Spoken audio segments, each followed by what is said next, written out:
All right, we're talking about sequences, and there's multiple kinds of sequences. You will need your graphing calculator for this part. Would you please take it out? If you don't have one, borrow one from me. All right. I want you to have your iPads ready to take notes, but then shut them. And I will show you some stuff, and then we will do some practice on the iPads. All right, right now, I'm going to be reminding you about how sequences look. So let's say you've got $20,000 because your great Aunt Tilly passed away. I had a great Aunt Marge. My great Aunt Marge passed away, and she left me $2,000. So maybe I should change it to that. My Aunt Marge was awesome.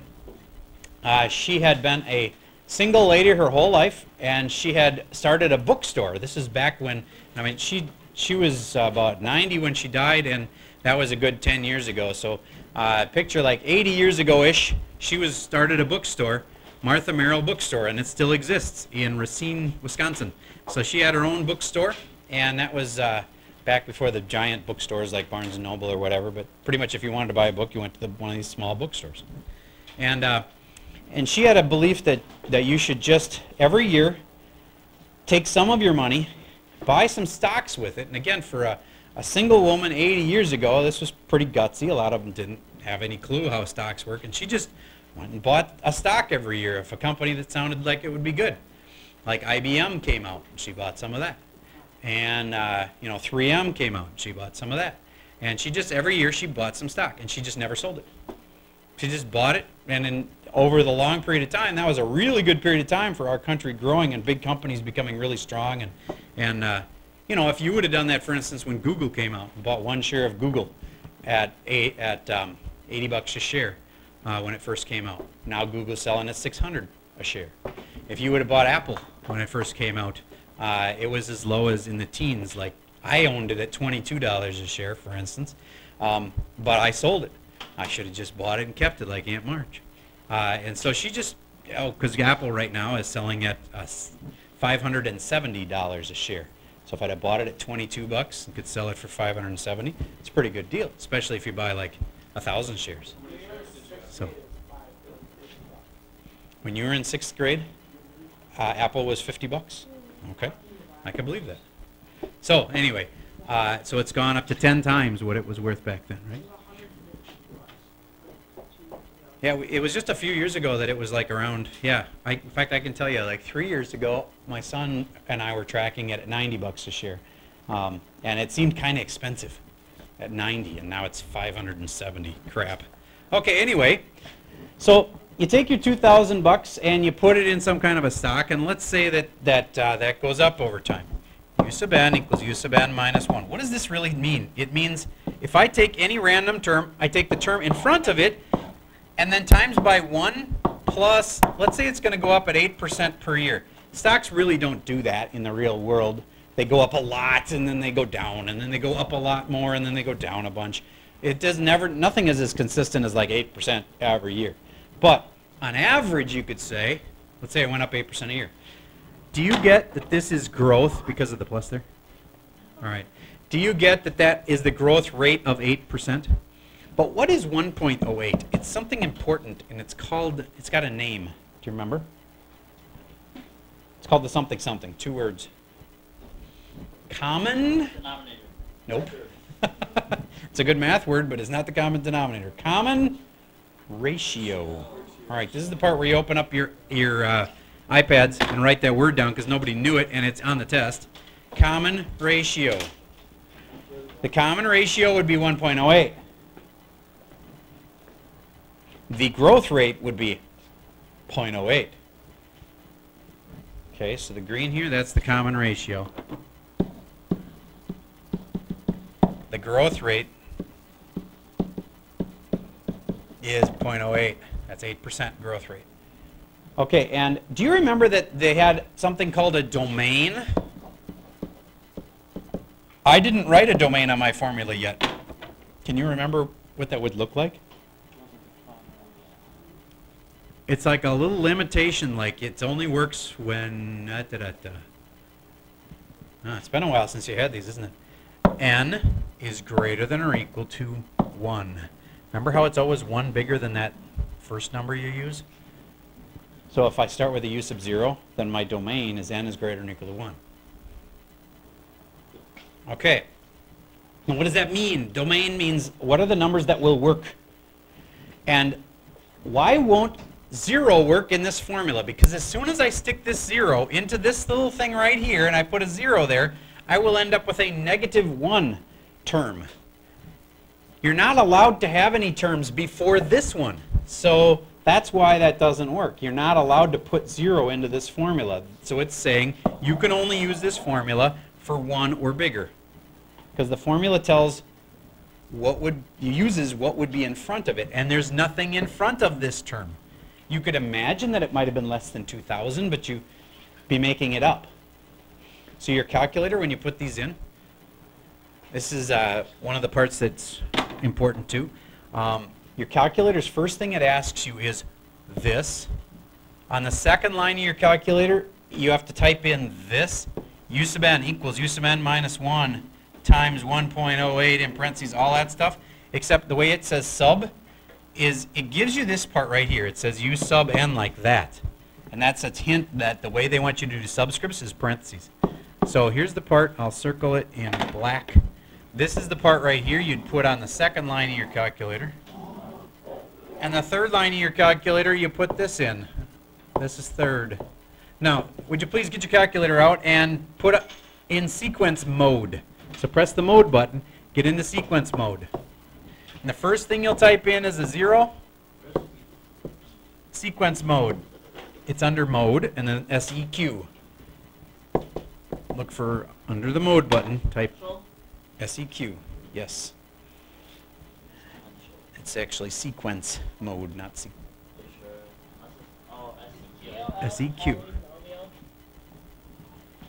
All right, see if you can get that entered into your calculator. I'm going to hit pause for a minute while you guys get that straight. All right, I got a chance to get around to everybody, and everybody had their calculator right. So now, I want you to tell me when Aunt Marge's money is going to be worth $50,000. There's a couple ways you could do it. You could just go down the chart. That's probably the easy way. But you could also try like U sub on the main screen. You could go out and say U sub, like with parentheses, U sub 40. Try that out on your main screen just to see how that works.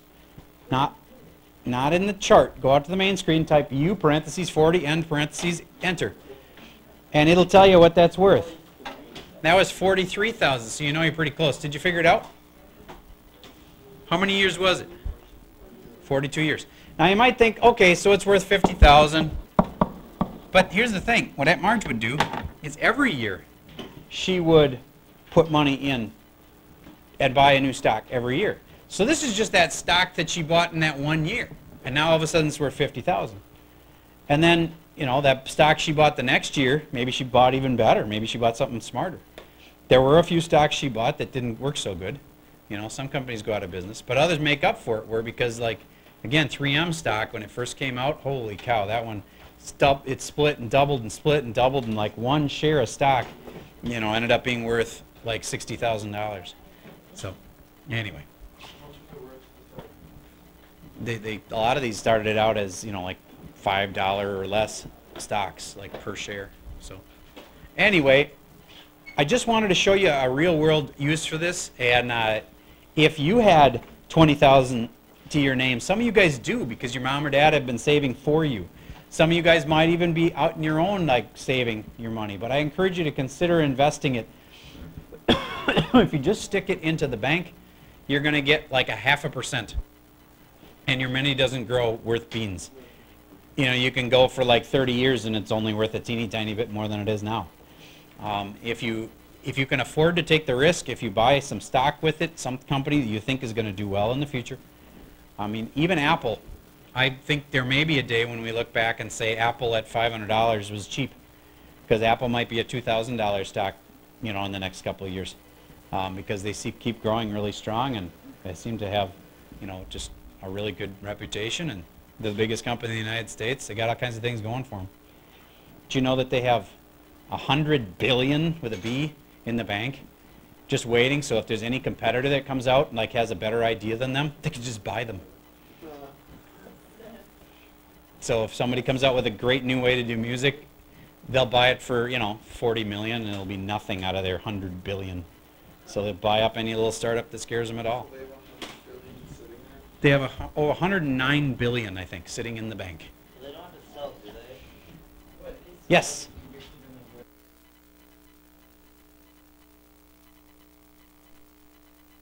What are we doing with this stuff? Well, your typical problem for today is going to, well, let's just do the first one together. Everybody flip in your homework to the first sequence question. And we'll do it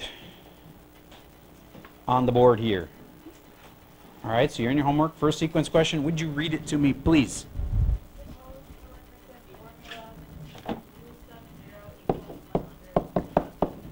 U sub n equals U sub n minus 1 times what? Or is it plus something? U of n equals U sub n minus 1 times 1 minus 0.2. 0.02 like that? No, 0.2. Oh, 0.2. Okay. There we go.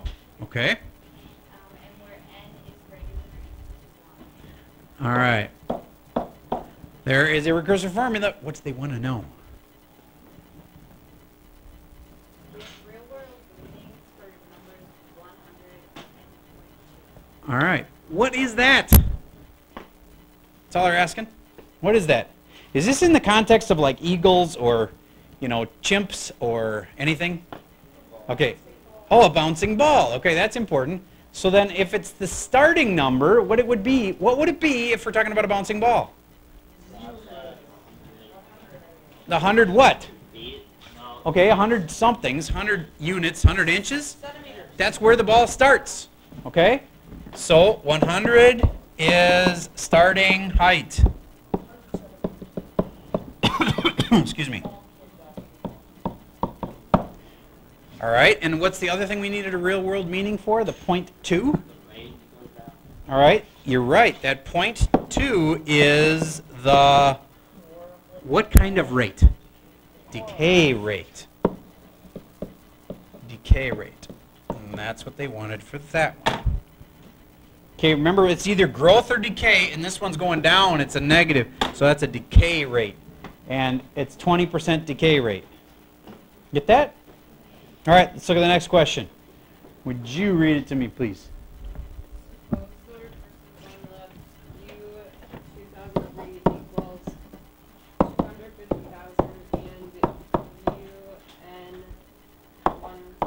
N minus 1. Okay, right? Yeah. 1 plus 0.025. 0.025. 1 plus... Oh, okay, I think I know where you're going with this. All right. That might be in the wrong order, but it's basically just one of those normal formulas. And this is your starting value, right?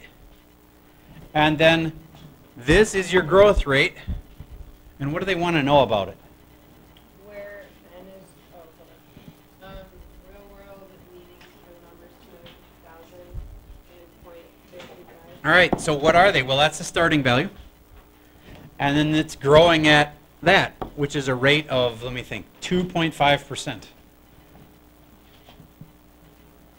And I don't know what the context was. Was it like a spaceship or what was this thing?